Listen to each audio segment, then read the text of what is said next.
If you're always the strong one, there's a reason. And it's probably not confidence.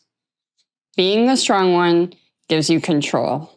And when control feels like safety, letting go of that role feels terrifying.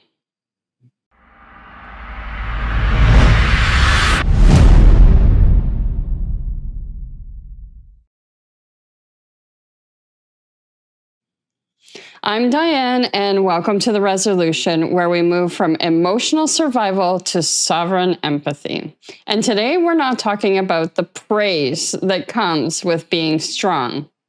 We're going to talk about the shadow of it. Being the strong one didn't start as confidence. It started as survival.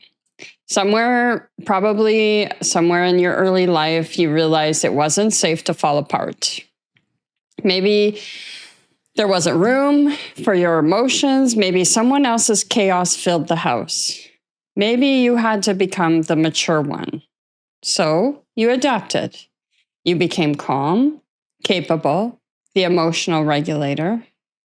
Not because that's who you were or that was your personality, but because it was your protection.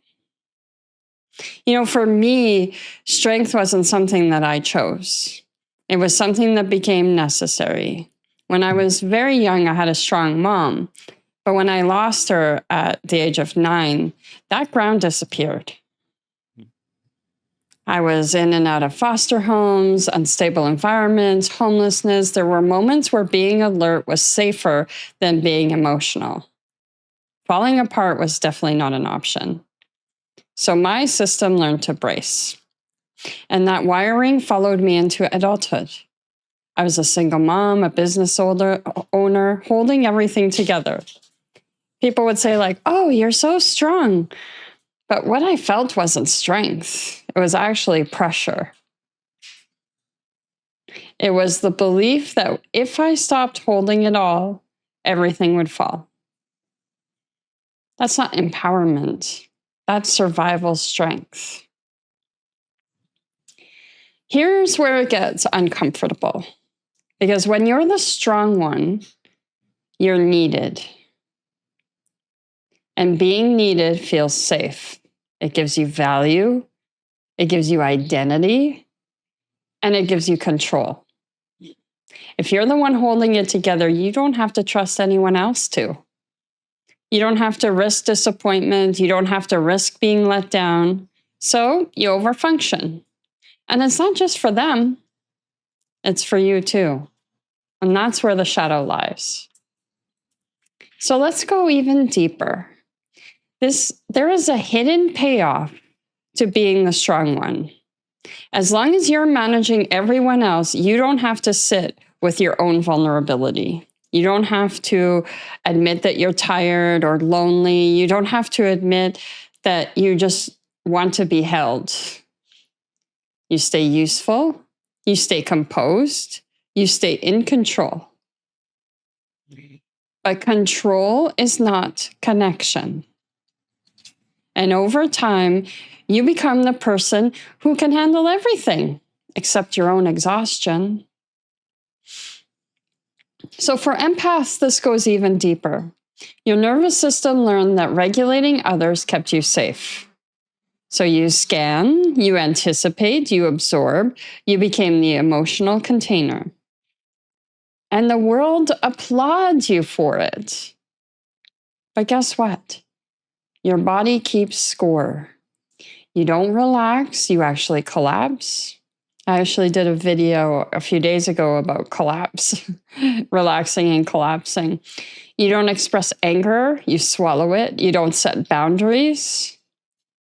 You endure until one day you're tired in a way that sleep just won't fix.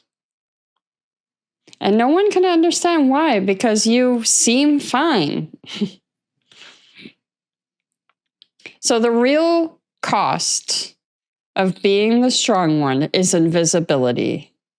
People assume you're fine, they assume you don't need help, and slowly you forget how to ask. You actually train people to believe that you don't need support and then resent them for believing you. That's the cycle. So it's not because they're doing something wrong, but because strength became your armor. Sovereignty is not about becoming softer. It's about becoming honest. Honest about the fact that your strength has been protecting your fear. Fear of being too much, fear of not being held, fear of losing control. Real strength is letting someone else drop the ball and not rescuing them. Real strength is saying, I can't do that right now, and surviving the discomfort that follows. That is strength without armor. And armor was never meant to be permanent. Sorry about the dogs. I don't know, you probably won't be able to hear it, but they just started barking. So this week, notice something subtle. Notice when you step in before someone asks. Notice when you fix something that isn't yours. Notice when watching someone struggle makes your body tense. And instead of moving and rescuing, pause and ask, if I wasn't trying to be the strong one right now, what would I do? If I wasn't trying to be the strong one right now, what would I do? That answer right there, that's where sovereignty begins.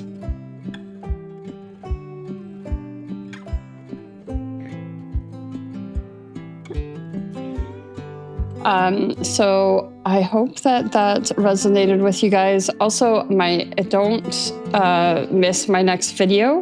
In the next video, we're going to talk about why boundaries feel impossible when your identity is built around being needed. And that video is where all of this becomes practical. So I'm so grateful that you guys joined me and that you're here on this journey with me. And I love you all, and I hope that you guys like, subscribe, and comment, because that really helps us small channels. And I will see you on the next video.